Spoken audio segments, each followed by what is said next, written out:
Ladies and gentlemen, and boys and girls, you're watching yet another episode of Eric Lima Shenanigans 1977.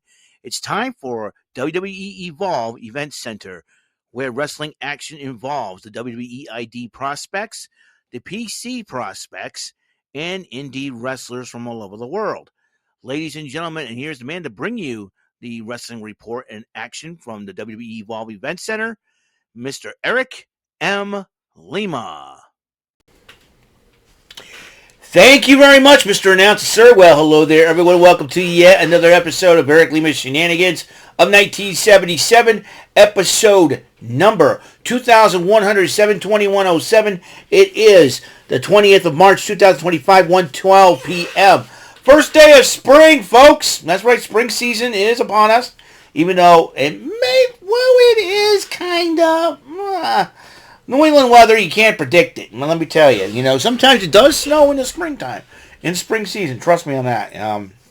Listen, April 1st, 1990, Fool's Day blizzard, right here in New Bedford, man. But like I said, this past, like I said on my last episode for Shenanigans Statements of the Statesman, as you know, the winter has not been that bad. We only have, what 5 inches of snow, like 10 inches total. For between the 2 weeks, and that's back in February. March was not that bad either so far. I mean, we're halfway through March. We got one more full week of March until we get into April.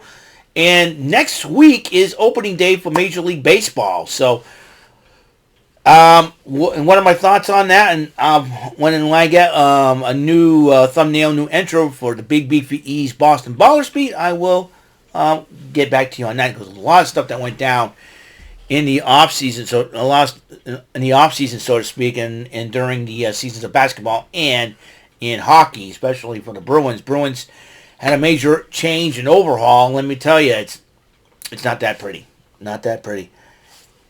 But I don't want to talk about sports right now. I want to talk about a little bit of wrestling, of course. I'm wearing my Julius shirt that I got on Fanatics, and it fits me. I look good with it on, and there's the lovely Julia, former NXT Women's Champion. I hate to say the word former in this young lady's case because I know she's fought very hard to win the title, but all of a sudden she gets hurt and injured. She was wrestling with an injury, and she had to drop the title to Stephanie Vaquer, who is now not only the North American Women's Champion, but also the NXT Women's Champion. So, and she'll be pulling double duty net in this coming Tuesday night on NXT. Because she's got both champions, she'll defend the North American title against Fallon Henley, the Women's North American title against Fallon Henley, while the NXT Women's Championship will be up against the upstart Jada Parker. And let me tell you something right now. Jada Parker is the one to watch. Contrary to a lot, like Lash Legend and Bianca Belair combined. And she has almost look like Bianca Belair, even though the hair, she don't have the braid like Bianca Belair, but she has the attitude like Lash Legend. You put them together, you get Jada Parker, and I'll tell you, Jada Parker may be the future of the women's division. Look out, whoever. And if she gets dropped to the Raw or SmackDown, look out. And we got WWE Evolve. We got some ladies going to be trying to make their mark in the women's division there on Evolve. And for some, they're going back there for a restart, a recharge, so to speak, career resurgence. And I think that's a cool thing about WWE Evolve. And those who have not been on NXT TV for quite a while, they can go to Evolve to recharge, rehome their skills, and then once they go back to the NXT roster, then they look like they're ready to go. I think I forgot to. Okay, let me make sure I thought something wrong. I thought I didn't buckle my belt properly. Thank goodness I did. That's why I'm covering with the shirt.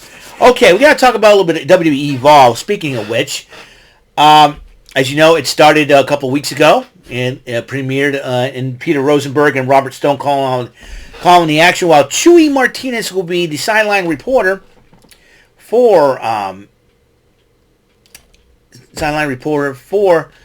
Evolve. So Evolve is coming up. You talk about WWE ID prospects, some indie stars who've been looking to sign up with the WWE. Who knows for sure what the heck is going on? And believe me, I think WWE Evolve could end up being a whole lot better than NXT Level Up, to be totally honest.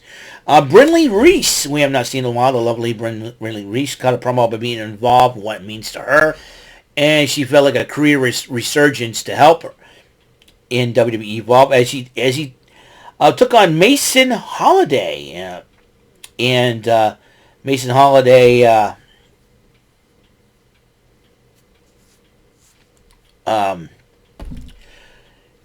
Mason Holiday was one of the young up and coming ladies in the women's division, and Brinley Reece ended up defeating Mason Holiday. While Chewy Martinez did interview Reece after the matchup, and well, we'll see if Reece can string up a few wins to in order for her to get a shot. As you know, the women's division is stacked in NXT. You have Jill Julia's hurt. She's part as long as she's part of that women's roster. It's there. Jordan Grace and Cora Jade. She recently contended for the Knockouts title at Sacrifice. Short in that department, and then you now Roxanne Perez is teetering towards the main roster. She may end up getting, and when the draft happens, I think she's going to end up drafted. Be the first pick in the women's division to be drafted this year. We'll see what happens there, but from NXT, who knows for sure. So Peter Rosenberg interviewed Tyson DuPont and Tyreek Igwe at the VIP lounge, which is very important in the tag team division. They said they want to make a name for themselves in the tag team division, especially when you have Wes Lee siding with them. So we'll see what happens there. Jordan Oasis got a promo on his beginnings, and Sam Holloway on his beginnings as well. As the Gallus boys, the Gallus firm, the Coffee Brothers, Mark and Joe Coffey went up against Jordan Oasis. Sam Holloway looks like if the British Bulldog grew a couple more sizes. Let me tell you, because Sam Holloway was one big dude, but he was distracted by Wolfgang, costing them the matchup. The Coffey Brothers. Gallus did pick up the victory over the team of Jordan Oasis and Sam Holloway. It seems that Sam Holloway is developing a little bit of an attitude, and Jordan Oasis does questions him on that. So I don't think that team's going to last long though. Layla Diggs took on Chantel Monroe, and Monroe picked up the victory over her, and then Hayes Jamison was doing a promo on her beginnings and was cut off by Callie Armstrong, as Callie Armstrong took on Hayes Jamison one-on-one, and Armstrong ended up picking up the victory. She's another one to look out for in the NXT Women's Division.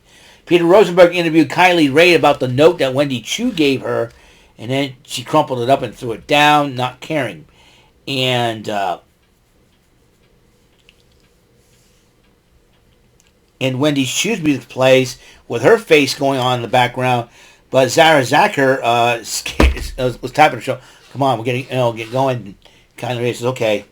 They didn't know what to go on. So Zara Zacher and Kylie Rae kind of a little bit of respect for each other. So they got to look out for Wendy Choo.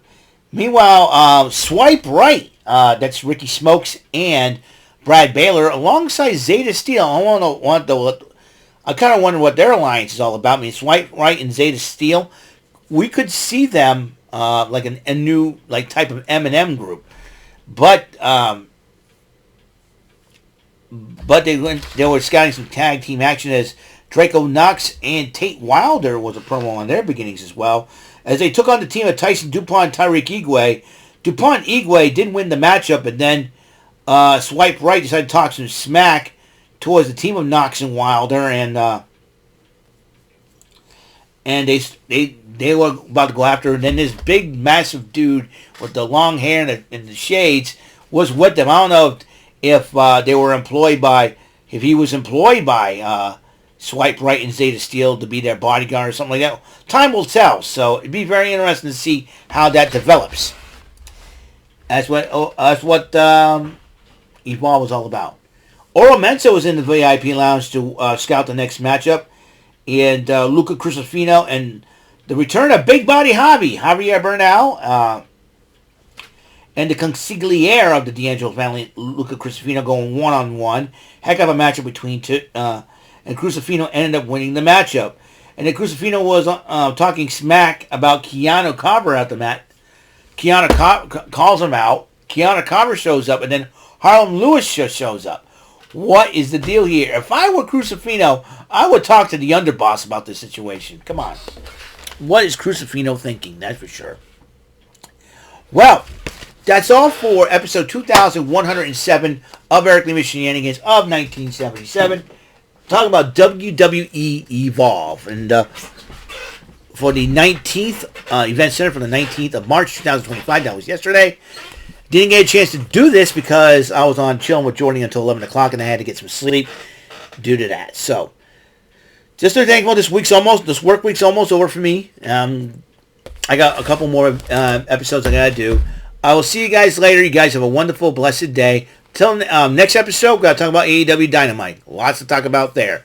See you later, and until that next episode comes rolling around, Mr. Announcer, take us home.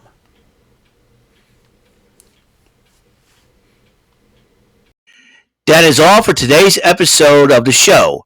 This is Mr. Announcer speaking for Eric Lima Shenanigans of 1977.